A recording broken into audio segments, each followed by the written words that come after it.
Kepala Satuan Reserse Narkoba, Kasat Narkoba, Polres Toraja Utara, AKP Arifan Effendi ditangkap diduga terlibat dalam kasus peredaran narkoba di wilayah Kabupaten Toraja Utara, Sulawesi Selatan.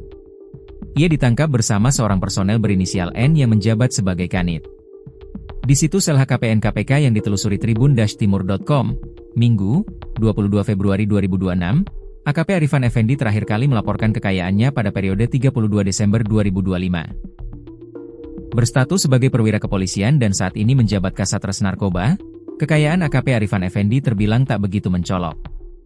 Total kekayaannya di angka 141 juta rupiah. Kasat Narkoba Polres Toraja Utara, AKP Arifan Effendi, dikabarkan terlibat dalam dugaan peredaran narkoba di Kabupaten Toraja Utara, Sulawesi Selatan. Ia disebut diamankan bersama seorang personel berinisial N yang menjabat sebagai Kepala Unit, Kanit.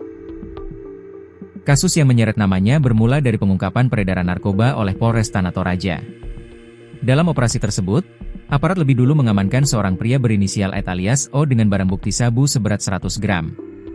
Dari hasil pemeriksaan dan berita acara pemeriksaan, BAP, Ed disebut mengungkap adanya dugaan aliran dana kepada oknum aparat di Polres Toraja Utara. Dugaan tersebut menyebut setoran rutin sebesar 13 juta rupiah per minggu yang berlangsung sejak September 2025.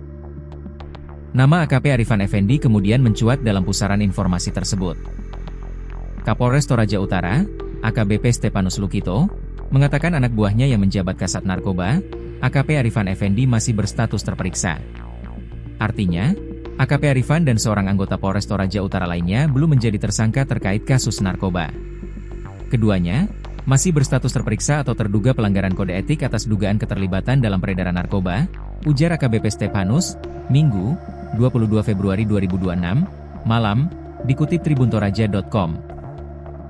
Menurutnya, saat ini AKP Arifan menjalani pemeriksaan di bidang profesi dan pengamanan, Bid Propam, Polda Sulawesi Selatan. Apabila nantinya terbukti terlibat dalam peredaran narkoba, maka akan diproses sesuai ketentuan hukum dan kode etik yang berlaku, tegasnya.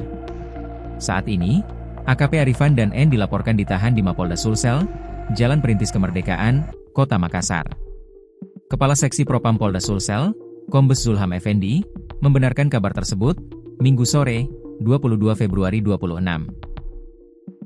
Benar, kita, Polda Sulsel, sudah melakukan penempatan khusus, Patsus, pemeriksaan awal, kata dia saat dihubungi wartawan. AKP AE dan Aib2N saat ini belum dinyatakan sebagai tersangka, karena pemeriksaan intensif masih terus dilakukan Bid Propam Polda Sulsel.